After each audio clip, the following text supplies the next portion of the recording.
Good evening, everyone. Good evening, sir. Evening, Professor. Okay, happy Valentine's Day as well. Any questions about the first week lesson plan, assignments, or discussion board questions?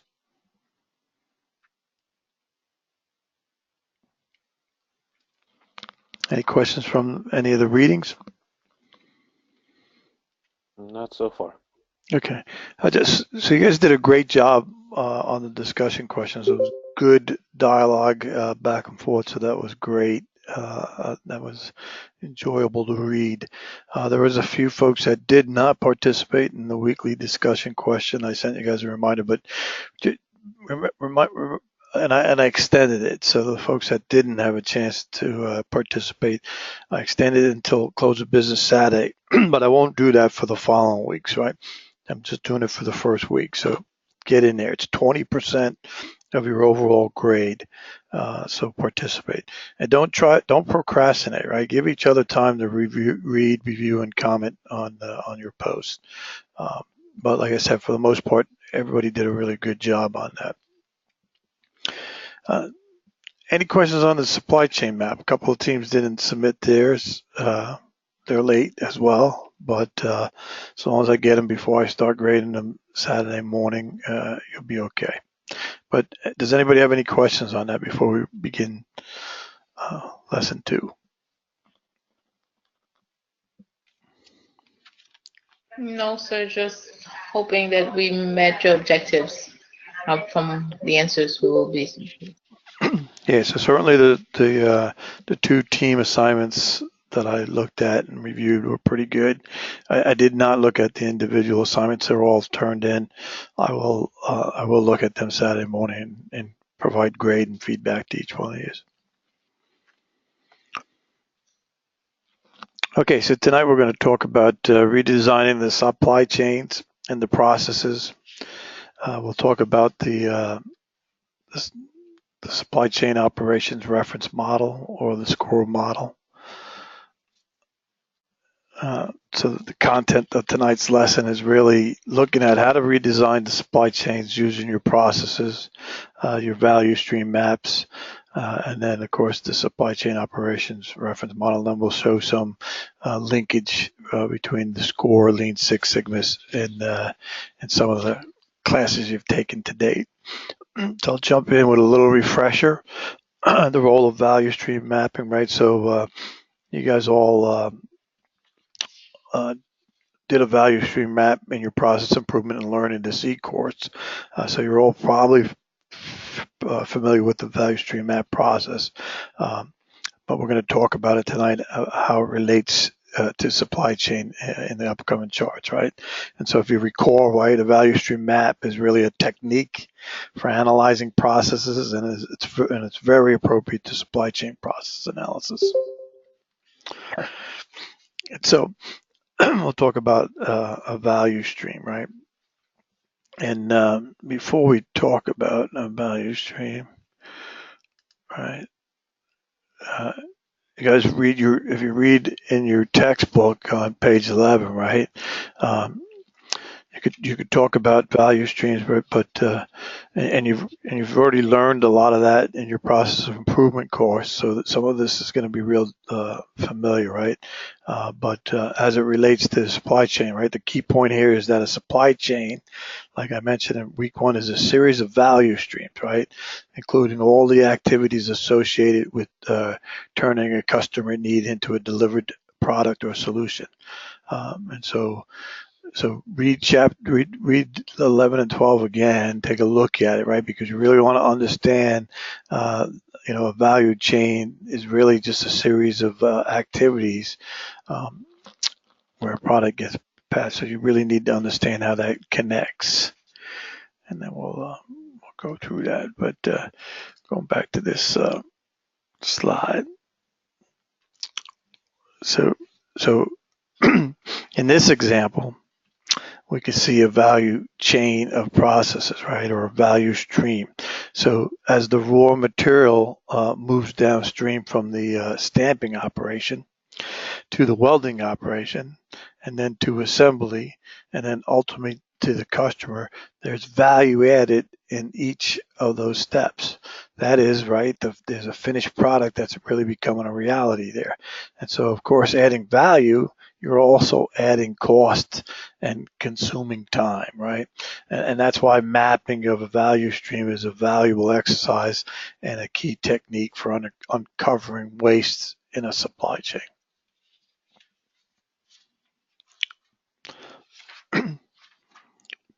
So here's a typical value stream with suppliers and your trading partners included, right? So like I mentioned earlier, right, and what you guys learned earlier on, right, a value stream map is really a technique for analyzing your process, fully defining and understanding, right? So the value stream map incorporates your suppliers and customers, and then it illustrates a supply chain. The specific icons used on this diagram were taught in your process improvement course, right? But the key point here is that the value stream map can illustrate where inventory is built up, where time delays are in your product flow, your cycle times, your lead times, your process times, your customer requirements, your raw material delivery frequency, and then and all that information flow is also shown here. And that's what adds to a value stream. So one of the challenges of integrating supply chain partners is in communication, right? Just as we all speak a specific language, whether it be English, Spanish, Russian, or whatever, there's also a language of industry, right? Including terminology, acronyms, process description, metrics, etc., right? And so what happened was in the early 90s, actually mid 90s, 1996, the Supply Chain Council came up with this supply chain operations reference model.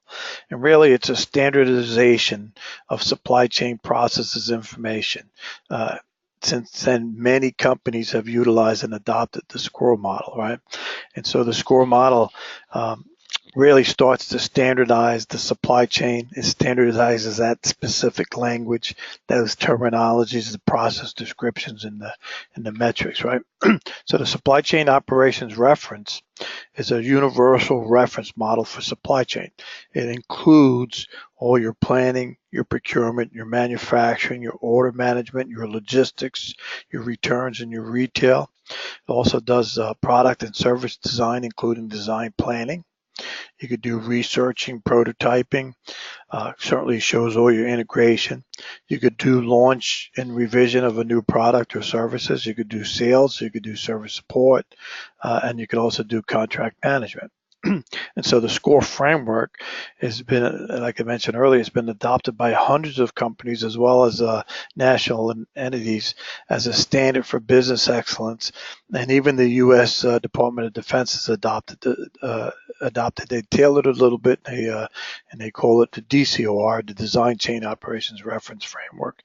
And they use that today for product design as a standard to use for managing in the development of new products and weapon systems. And so, as I mentioned earlier, the SCORE model was actually developed in '96 by the Supply Chain Council. So who's the Supply Chain Council, right? They're a global trade organization in operation. It's over 700 member companies, governmental, academia, and consulting groups that participate. And they manage the supply chain operations reference model, the SCORE model, and it's been adopted by, I said, like many companies. Also within the SCORE model and within the Supply Chain Council, there's a bunch of best practices. There's a bunch of past benchmarks that were conducted, and then there's a bunch of metrics that'll help you too. So tonight we're going to talk about using the score model, mapping out our supply chain, building geographic maps and thread diagrams. I'm going to explain a little bit more about that as we go through. So let's go back to the fundamentals and define, what is a process, right? So like you guys all learned in this course, processes have inputs, they have outputs, and they have a series of process steps and activities that work together to create or result in some kind of a value, right? Every major process in your process or in your company has been has been described so that inputs and outputs and process steps and metrics should be identified, right? Many companies are moving in this direction. If they haven't already mapped out all the processes, they're doing it. And anybody that's managing a supply chain is normally today using the SCORE model as a framework so that those inputs, output, process steps, and metrics could be identified and improved upon.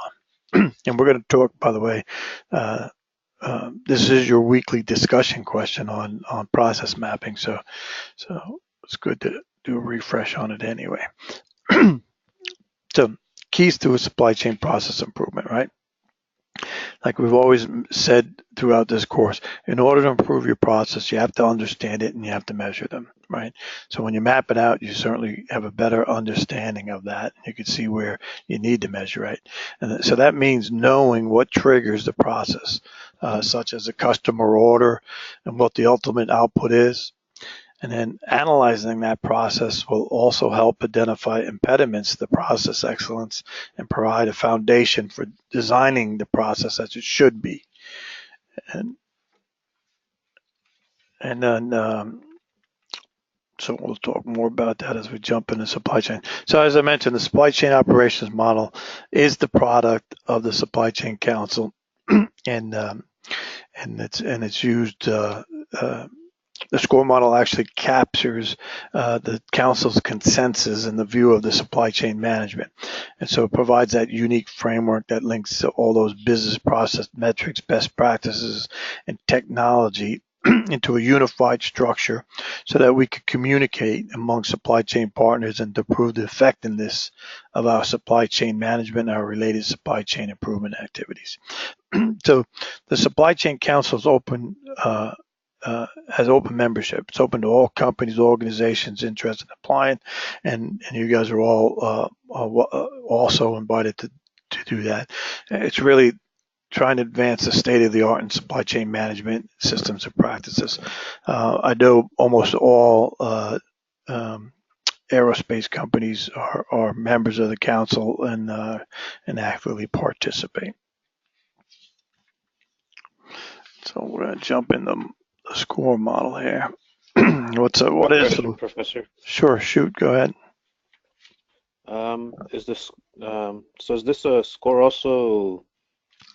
Do they also apply new revisions with any updates, kind of like they do with the AS9100, or Yeah, is this so, a little different? right. So the SCORE model is actually in its ninth. They just released the ninth revision last year, and they're up and they're actually in the process of updating that model as we speak. So revision 10 will be out fairly soon.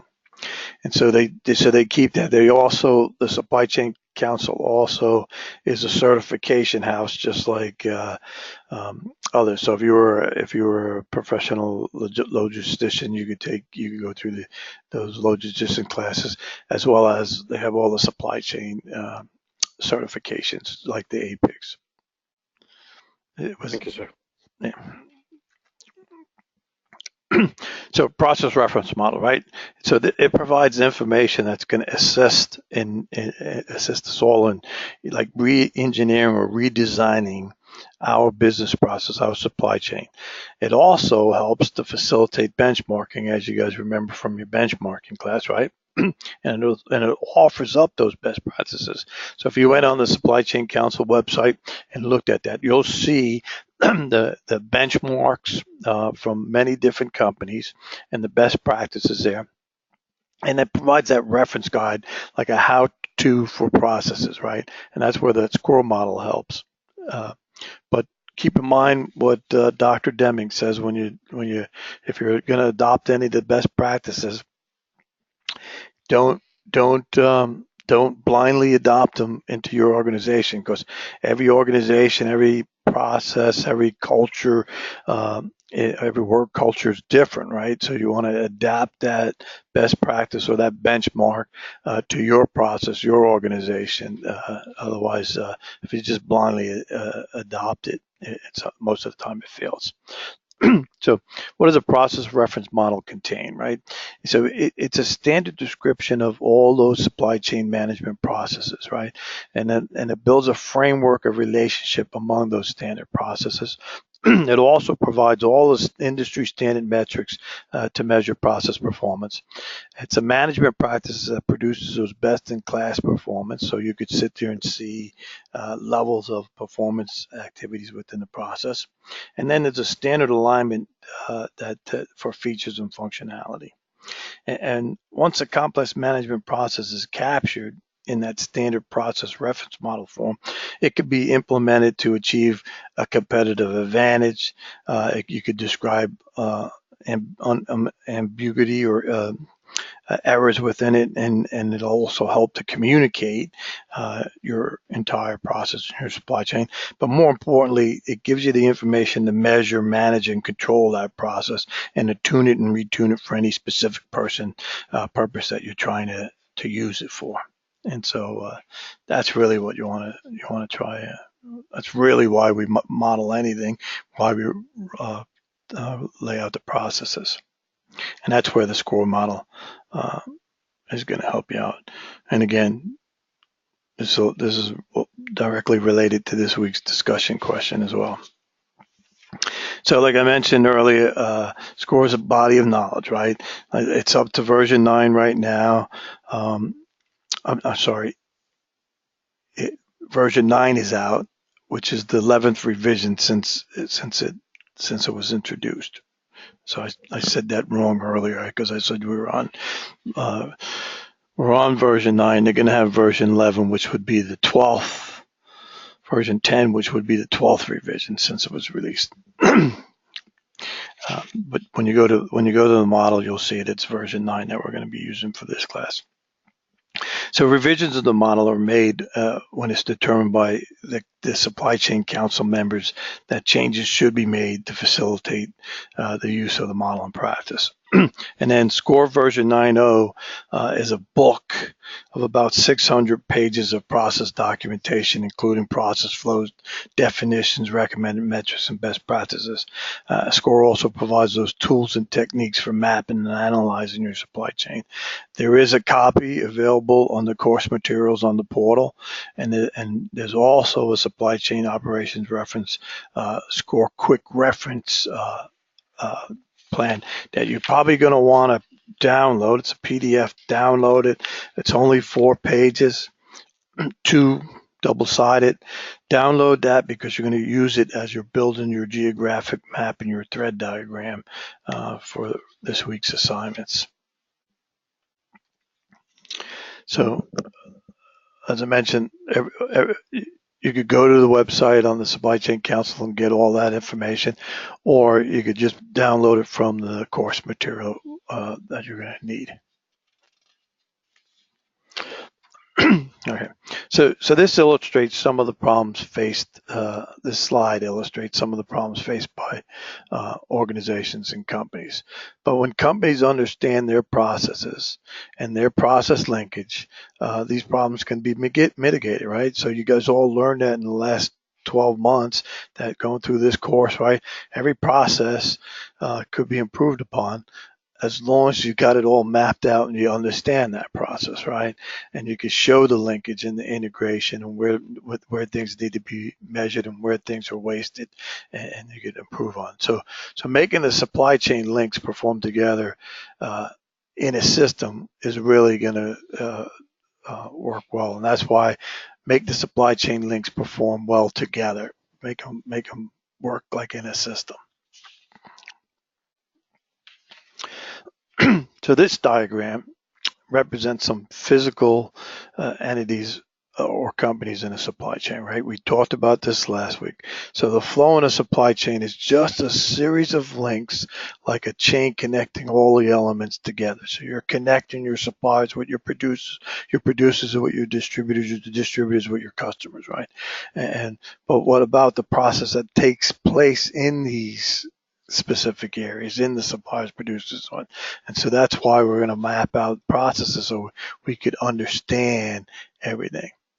And so the framework of the SCORE model is defined on these, is really shown on this page, right? So the SCORE model has been developed to describe all those business activities associated with all phases of satisfying that customer's demand. So the model contains several sections, and it's organized around 5 primary management processes, which is your plan. Plan is just like it is. It's planning your supply chain out, planning your suppliers, planning your return, your make, your source, your deliver, your warranty, your everything. So it's a plan, right? And then sourcing is just like it's mentioned.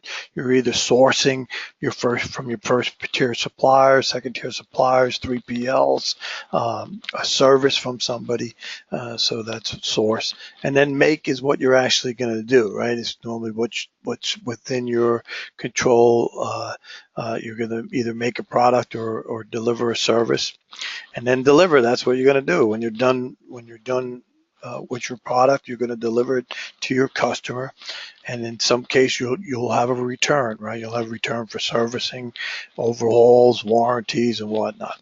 And so, plan, source, make, deliver, and return. You're going to see that all night tonight as we go through this, right? So by describing the supply chains using these plan, source, make, deliver, and return building blocks, the model could be used to describe supply chains that are really simple or very complex using a common set of definitions.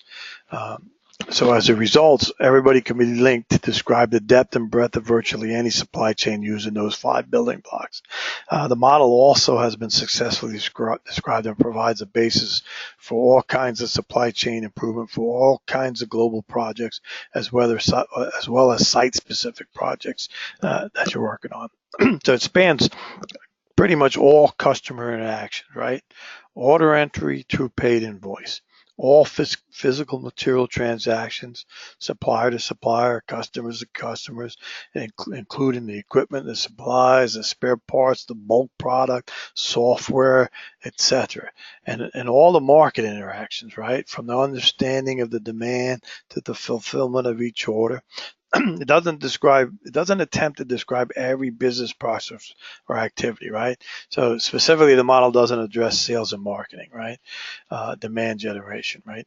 It doesn't address product development, doesn't address research and development, and it has most post-delivery customer support, but doesn't have all. And it should be noted that the scope of the model has changed over the years, right? As I mentioned earlier, since its 11th revision, based on council members' requirement, right? The introduction of the return building block, that was a model that was extended into an area of post-delivery customer support because there's a lot of services going on today. So we added that not too many years ago. And so, again, copy of the SCORE model reference diagram is on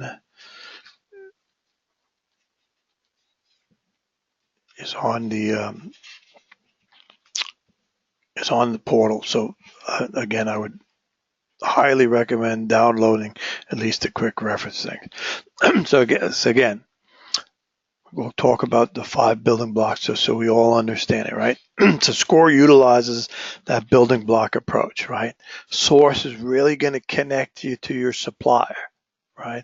And deliver is really going to connect you to your customer. So not all companies have make, right? Not some people delivering a service. Some companies are distributors or wholesalers, right? And so not everybody's going to have make, so you might not always have the same building blocks in your supply chain. but you can model as far up and down the supply chain as you view important, right? There's no limit to the three tiers of the building block, right? And then customers and your suppliers, remember, they could be internal or external, right? You could be providing a product internal to your organization within your process, or it could be external, right? And then plan can and should extend across all enterprises between trading partners, right? Again, that collaborative planning, that collaboration and communication. So plan is really going to build that integration and link everything together. So you have a good plan, you have a good process. So the model is silent in a couple of areas, right?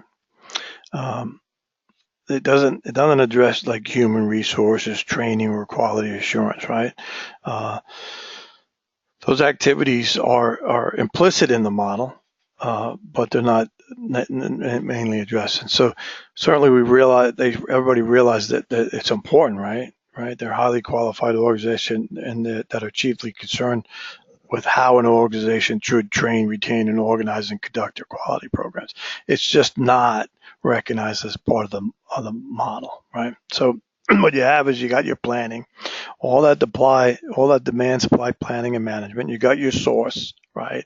Sourcing the stock, and we're going to talk a little about make to order and engineering order in a couple of slides forward. And then all your delivery, right? Your ordering, your warehousing, your transportation, the installation of your stocked items, your make to order items, your engineering to order products, and then any return activities, whatever it is, whether it's warranty, defects, and MRO stands for maintenance, repair, and overhaul. So you might be doing some of that servicing of your product. So there is a hierarchy, right? The model is designed and maintained to support supply chains of various complexities and across multiple industries, right? You could use this for aerospace, you could use it for a grocery store supply chain, retail supply chain, clothing. It's actually used today by just about everybody in almost any kind of industry. So the councils really focus on three process levels. They don't attempt to prescribe how a particular organization should conduct its business or tailor its systems or information flow, right? Every organization that implements supply chain improvements used in the SCORE model, well, they need to extend the model mapping process in more detail, at least to a level 4, using their organization specific process systems and practices. So tonight we're going to discuss the first three tiers of that, the process levels. So you got an understanding of that. It's easy for me to just jump into it to talk about it and to try to go through that slide there. So SCORE calls the first level of product grouping process types, or level 1 processes. Like I mentioned, there's 5 level 1 processes in there in the model: the plan, the source, the make, deliver, and the return. So note that the return here on this slide includes 2 aspects, right? One where you may receive a return from a supplier, right? And the other way you may return to your supplier. So returns may be for reasons such as, you got defective product from your supplier, or they sent the wrong stuff, or they sent excess product, or you have some kind of planned maintenance, some scheduled maintenance, a repair or an overhaul that you're going to return again. So this is a simple level 1 grouping process types, right? And then for level 2, you got the same thing. You got your planning, right? You're going to plan your supply chain. You're going to plan your source. You're going to plan your make. You're going to plan your delivery. You're going to plan your return, right? Then you're going to source your products, right? You're either going to source from your suppliers. They're going to put inventory, or you're going to source make to order products, or you're going to source engineering, right? I'm going to go right through this thing and open everything up here. So using the SCORE Quick Reference Guide, again, that's posted on the portal on the material. You'll see the full list of processes included in the SCORE body of knowledge, right? And so note the labeling techniques here, right? So level 2 processes are indicated by a capital letter, right? For example, right in the middle you see M for make, M1, make to stock, right? So the level 2 processes shown are the process categories that companies may or may not have. For example, so you see in the middle again, make. For example, a company might make to stock, or they might just make to order, right? So SCORE refers to level 2 as a supply chain configuration level, since companies can select from this list to identify what processes pertain to them. So make to stock says exactly what it means. This means that you're going to make a bunch of product, you're going to stock it until it's required to be used, right? So if you think of the automobile industry, right? They're a make to stock. They're going to build, they've estimated how many Toyota Tundra pickup trucks they're going to sell in 2018, and they're going to make all of them the stock and provide them to all their um, dealers and distributors and customers to sell them. So automobile industry is strictly kind of a make to stock. Now I say that there are customized automobiles you could order. So if you're going to order a customized automobile, that's really a make to order. Now you're putting your customization in it. It's going to Toyota. So you could go to Toyota and say, hey, I like all your Tundras, but here's what I want, right? And so that's a make to order. Engineering to order is again just what it says. Somebody orders something. Hey, I want you to engineer something for me. It might be an engineer manufacturing development or a full scale engineering development product. Really common in the DoD and the aerospace and the DoD weapon industry and the aerospace industry. All aerospace companies, Lockheed Martin, Boeing, Airbus, Northrop Grumman, Sikorsky, even UTC in some areas, are traditionally make to order.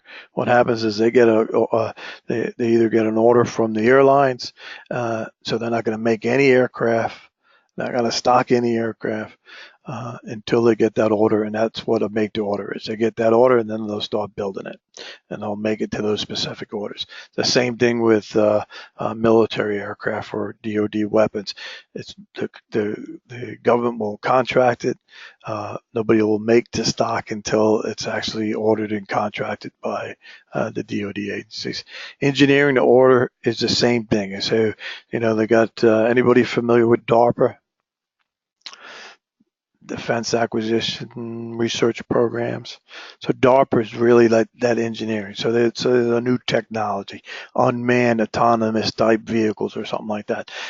They said, hey, we want to try and do this and this. So so it's really a research and development. So they engineer to order specifications. I want an autonomous vehicle to fly at 30,000 feet and do reconnaissance, or I want an autonomous vehicle to fly at 10,000 feet and deliver cargo, right? And then we want a proof of concept, normally engineering order. So that's what those mean. So not everybody's going to do that in every organization. So you could tailor it. I know I covered a lot of information right now. Any questions on any of this?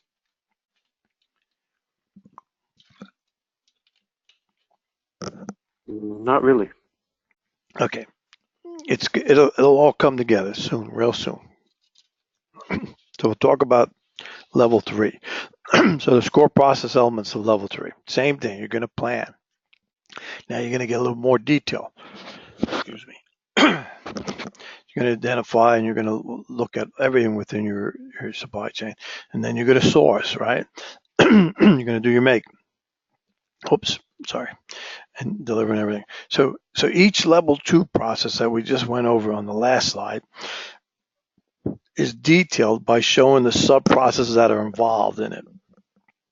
And that's where SCORE refers to these sub-processes, process elements, or level 3 processes. So note, and now note the labeling technique here, right? So earlier we said M was make, M1 was make to stock. So now you got make M1-1, which is your scheduling make to stock, -2, which is issuing your material, -3, manufacturer, -4, packaging, right? And so you can start following. And so, for example, in that schedule, that M11 scheduled manufacturing activity, that's a level 3 process, and the M1 make to stock level 2 process. And again, if you that little cheat sheet that we put on there, that the SCORE quick reference guide, kind of defines all that, and you're going to use that for your assignments. So now we start looking at the process flow and putting it together, right? So the SCORE model identifies this type of level of information for each process within the scope of the model. So with the information in the SCORE model, you got to consider how it could help you map the processes to identify, just like you did in your value stream, all those non-value added activities, and then you could decide on what metrics by which to measure your process performance. So if you note on this slide, right, this model shows the typical inputs for each level 3 process. So for example, right in the center in the S-1-2, your received product is a level 3 process, right?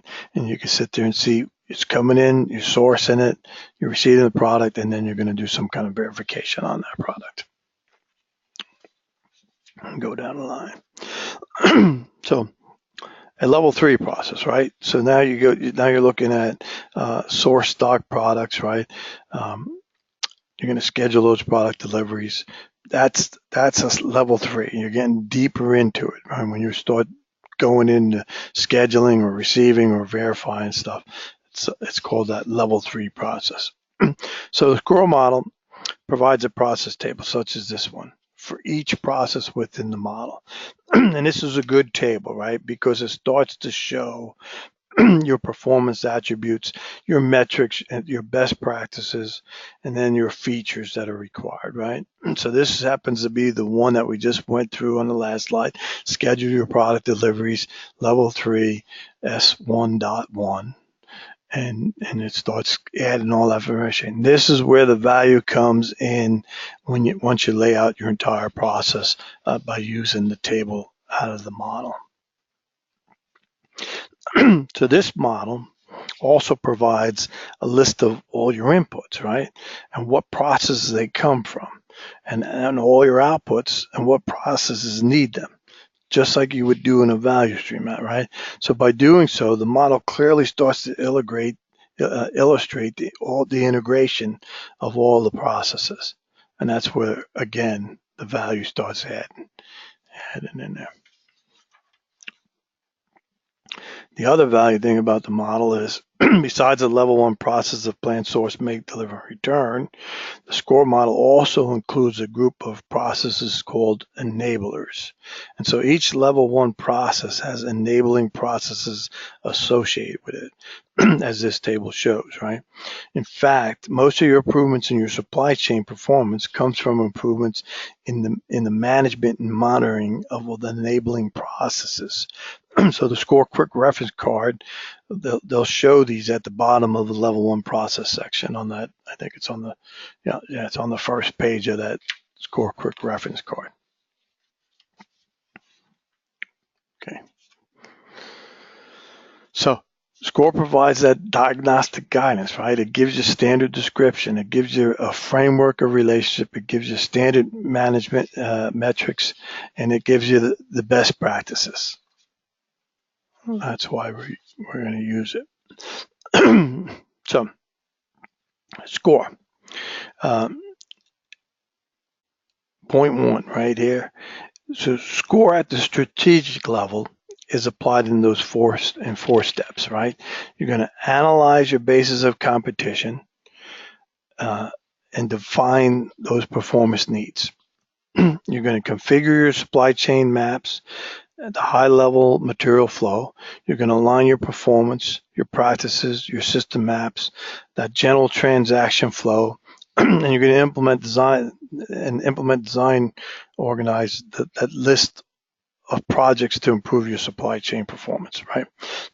So you don't have to do this, right? Some companies use scores more selectively. They might enter the model at just the level 2, for example, to analyze and redesign a specific level 2 process, such as a make to order. They don't have to go through the entire process, and that's the value of the supply chain operations reference model. You map a complex supply chain, you could have gigantic models, and then you're looking at a specific area that you just want to improve on, that you know you have issues with, and you could jump right into that section. You guys got to excuse me a little bit. I got a little cold, so I'm a little hoarse tonight. So I apologize for that. So here's the value of the score 2. The first step in strategic supply chain redesign is really to analyze your performance, right? So companies often obtain benchmarking data from research firms and compare their performance to them, as this chart here shows, right? So SCORE has already defined some high-level metrics as listed in this table. So in gap analysis, one would decide whether parity, advantage, or superior performance should be targeted and for which metric. So it's not always possible or necessary to meet the superior on all metrics, right? Sometimes that drives cost, right? If you're trying to get to 100% availability, it's a lot more expensive than 95% availability. So you don't always have to go there, right? There's a medium that you want to get your supply chain to. SCORE also has hierarchical metric structures.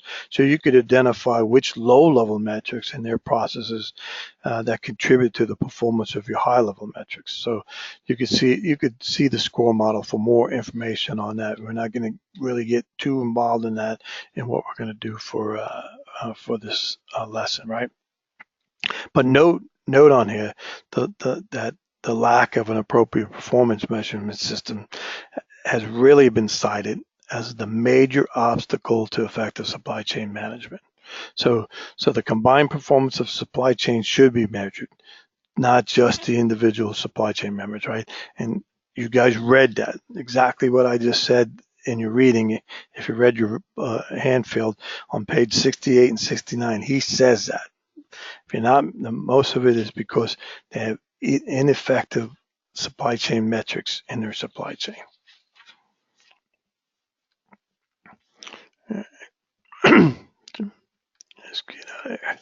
All right. So in step 2 of the roadmap, a company is going to start configuring their structures, its supply chain. So there's 2 recommended techniques to show this. One is a geographic map, and the other is a thread diagram. We're going to spend a little bit of time talking about those in the next couple of slides.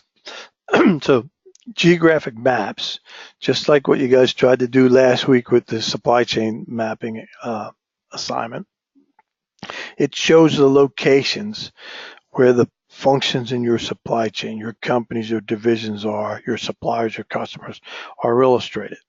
Then these locations are labeled with the SCORE level 2 processes, right? That occur there. For example, the manufacturer facility shown here executes S2, source make to order product, M1, make to order, and D1, deliver its made to order product. So that's normally the level 2 processing would be illustrated on a geographic map. So remember, a geographic map can be used to show the flow of a service as well as a product. So your master business project geographic may just be a facility, or maybe globally, right? So look at you're going to use your supply chain map when you build your geographic map, and you're going to sit there and look at how that relates to your master business project, and it could just be an office environment where your geographic map is, but you're going to address those level 2 processes in it. So that's what your first team assignment is for this week. By the way, both assignments are team assignments this week. There is no individual assignment. So you're going to do a geographic map, and you're going to develop a thread diagram. So using your supply chain products or services associated with, or I shouldn't say that. Use your master business project, right?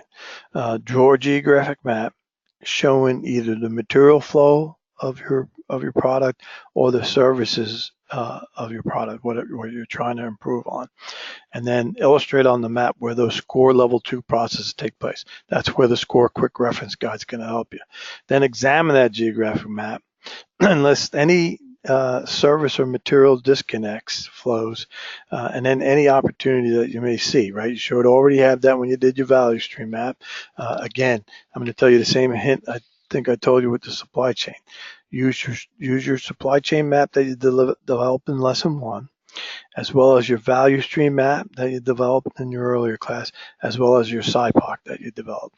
And start with the end customer, work your way back, sort of always helps. Any questions on this assignment?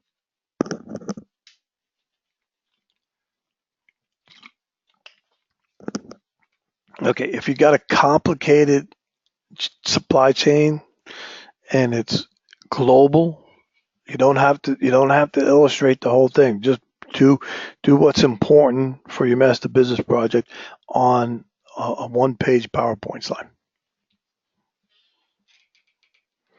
You guys still there? Somebody say yes.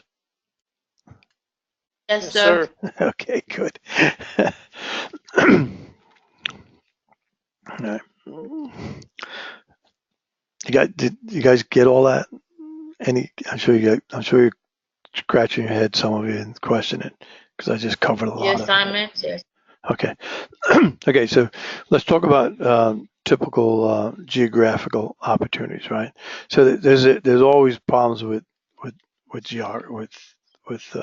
and one of the reasons why we do a geographic map is so we could look at and make decisions on where we're going to put position inventory, what we have coming inbound and outbound, and any inefficient in there.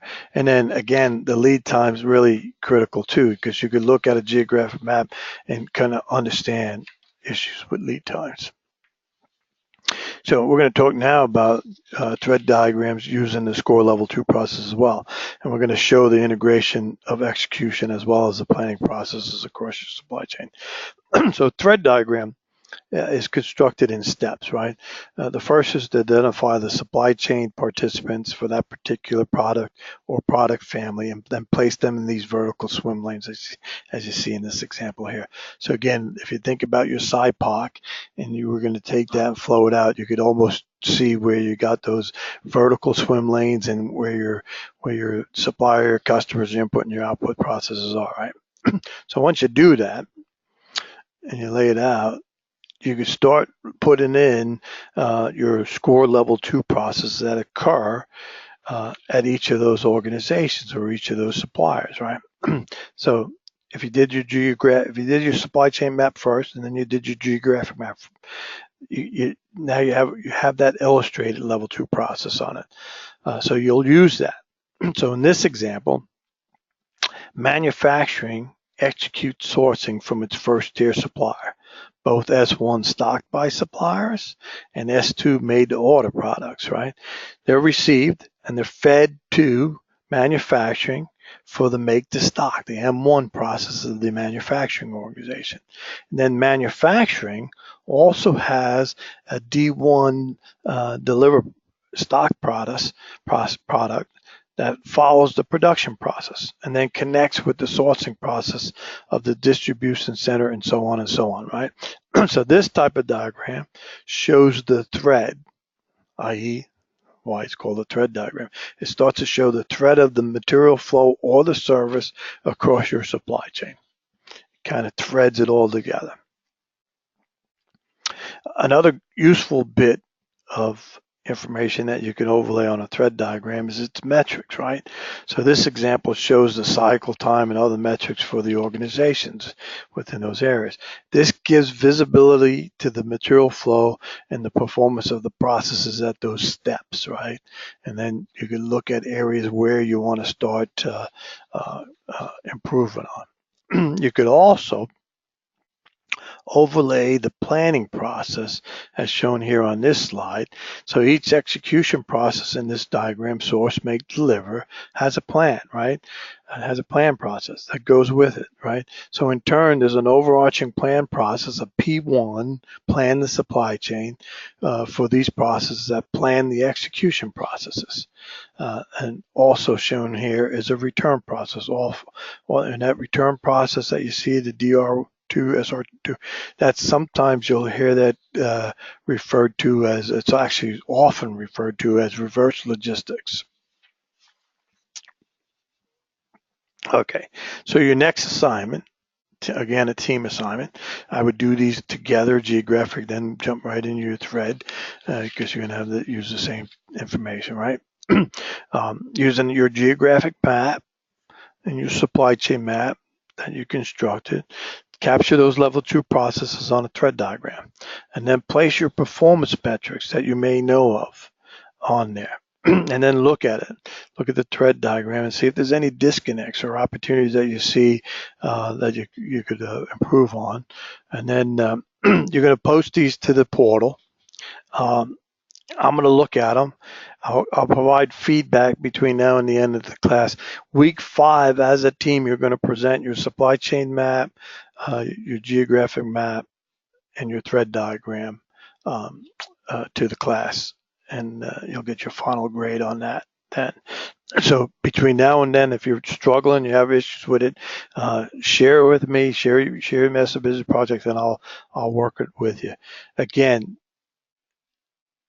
use your supply chain map that you developed in lesson 1, your geographic map, dust off your value stream and your SIPOC, and this thing will flow and you put it together real easy using that information.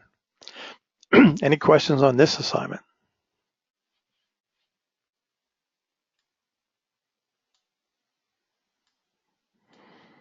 No, sir. All right, I'm going to take that as acknowledgement. Thank you. All right. So the SCORE reference model also includes lower level process definitions and descriptions. So SCORE calls these process elements those level 3 processes, right? So at this level, almost any company can identify with the process, right? The SCORE provides suggestions on how to measure these level 3 processes. If the process isn't performing to objectives, it may be necessary to drill down further into the process, and then SCORE will call those level 2 process mapping, right? And that's often done using cross-functional left to right type swim lanes, just like the level 3 map shown here. You could construct this type of map and incorporate multiple organizations across the enterprise, showing which level processes feed into each other.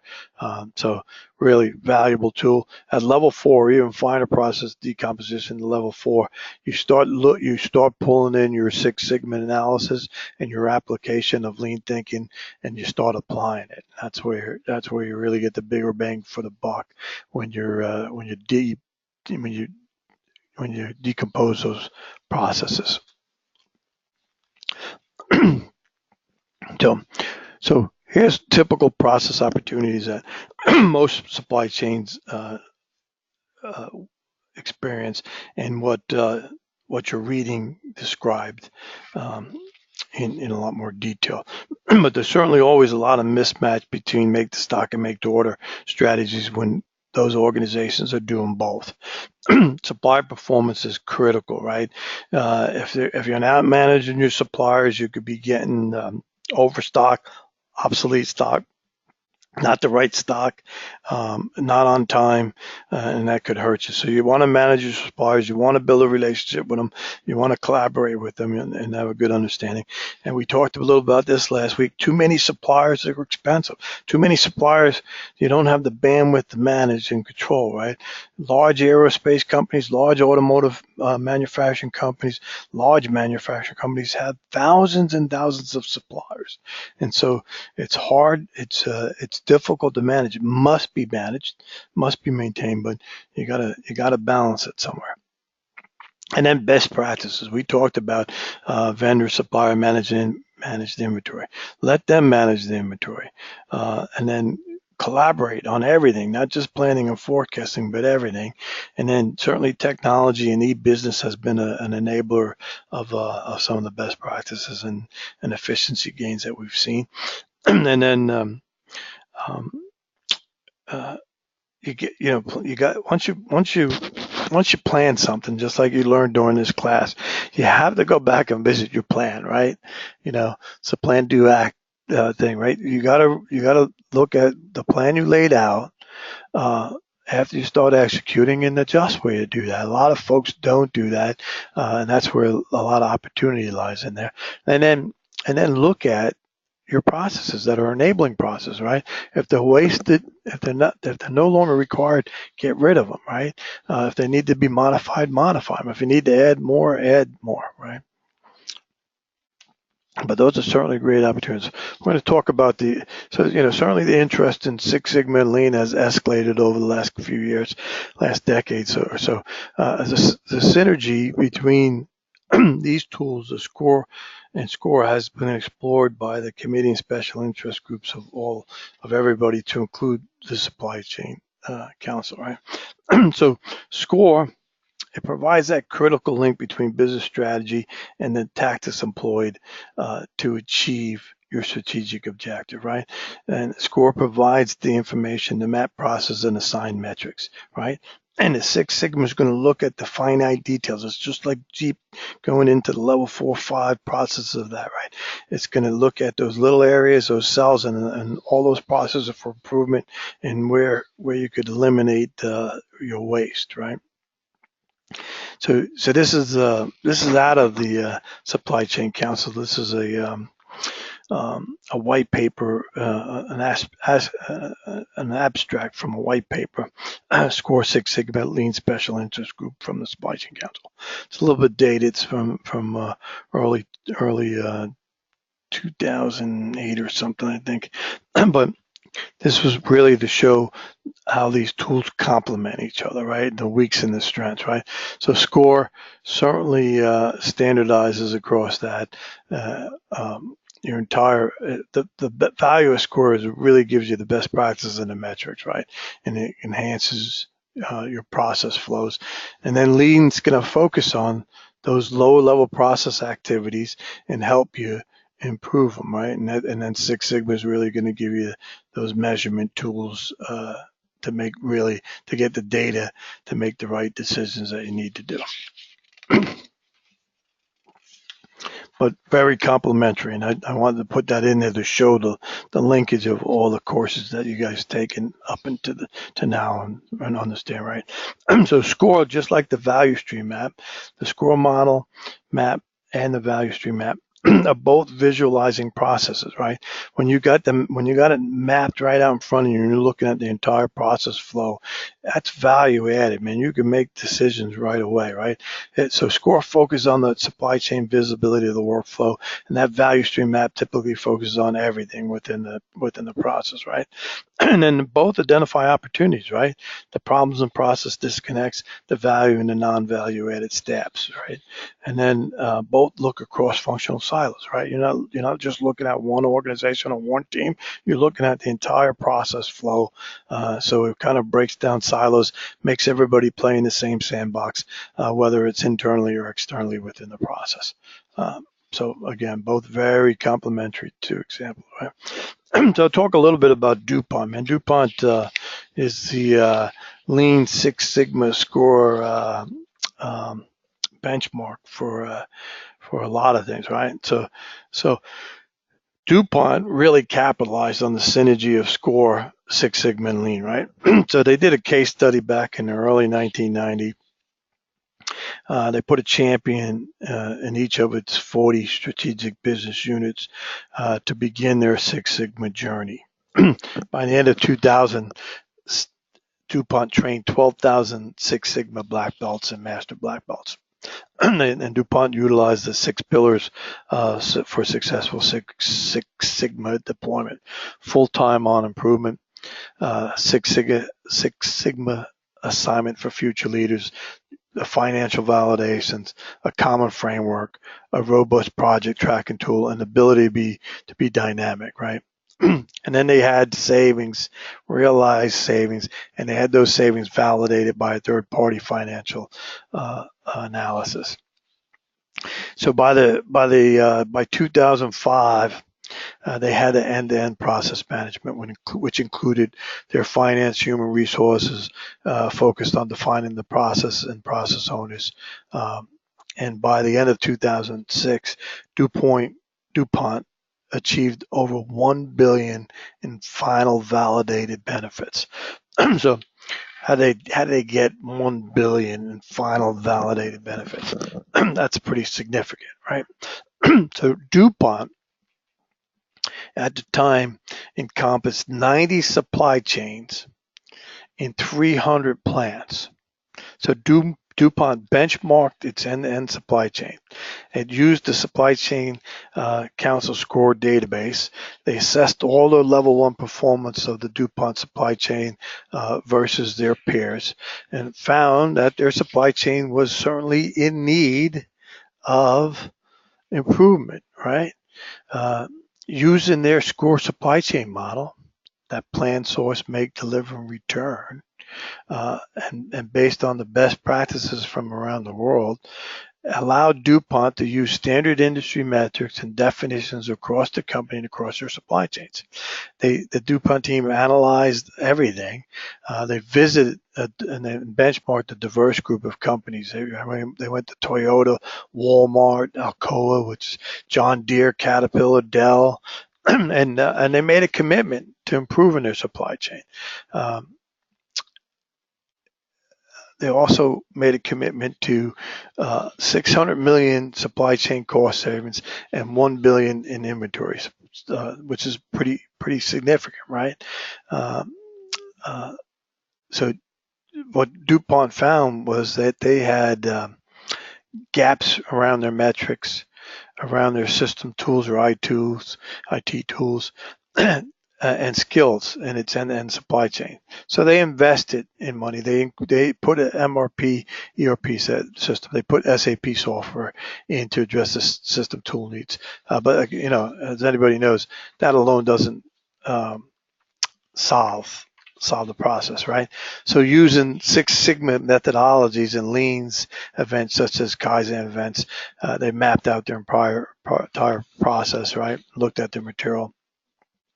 They used the scorecard that measures all the inventory and whatnot, and then it's just good science, right? And then process is a key to success in a supply chain, right? They also formulated competencies in their process, right? Especially in their sales and operating planning process, right? And they created this DuPont Integrated Business Management, or DIBM, to transform its supply chain, right? And so it consisted of like product review, demand review, integrate all the results, document all the results. That's where they use all their master black belts to disseminate it. And they added lean to the Six Sigma tool set, created a playbook so all the lean practitioners could use the tool. And as they leaned it and they engaged the workforce, they started realizing efficiencies right away, right? So utilizing the lean was given a I'm trying to remember what. So anyway, DuPont completed value stream maps on the process flow of all their money as well, right? Their material, their information in the supply chain. They looked at all their current process value stream maps to understand their baseline, where they were. They completed their Kaizen events, right? And they realized they had to change, right? So, however, before making the changes, they put a bunch of robust measurement systems in place, especially in the business, though, in the service. And that's how they got to that $1 billion in validated cost savings. And so now they're like the benchmark on the Supply Chain Council website. And you could go in there and read a lot more information about how DuPont turned their supply chain around. But pretty significant savings. And that's why I mentioned last week, any little improvement in supply chain can yield some significant uh, savings. So value added. All right, I just covered a lot fairly quickly too. Any questions?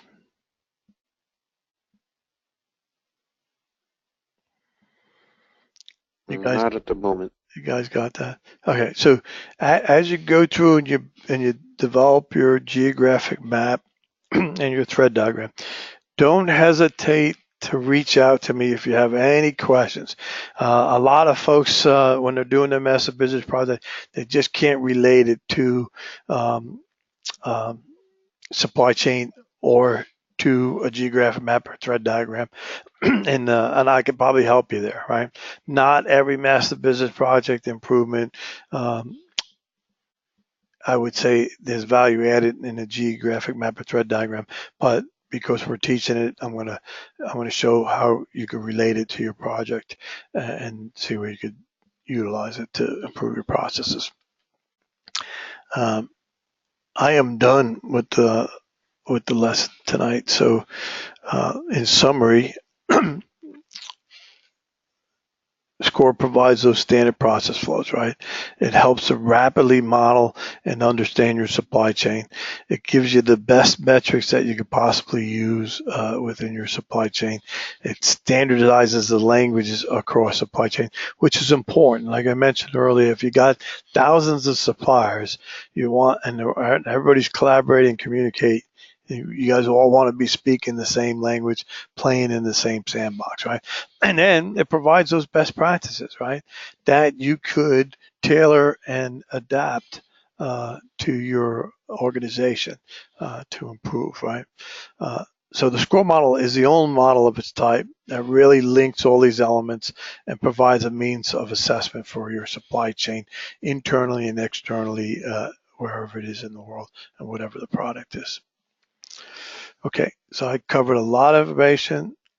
I'm not gonna keep you guys on any longer because I'd just be dragging on.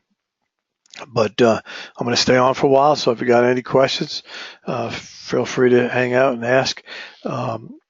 If you haven't done your first week assignments, don't procrastinate because every week you're going to get two assignments and like I mentioned, week 5 I already canceled the assignments for week 5. Get in there and do your discussion questions. But don't procrastinate, right? Because you're jumping right into your Master Business Project 3 the day after this ends. So get those assignments due on time. Any issues, give me a call, text, IM, phone call, email. All right. You guys have a great night. If you want to talk to me, stay on. Thanks, sir. Have a good night. Thank you. Good night.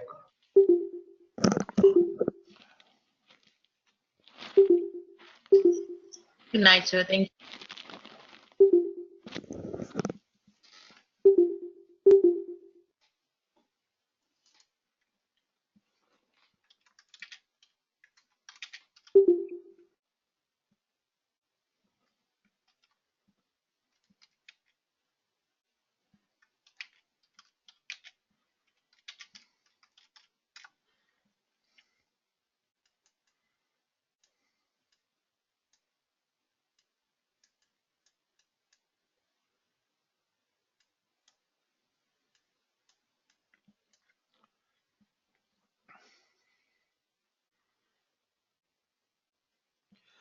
you.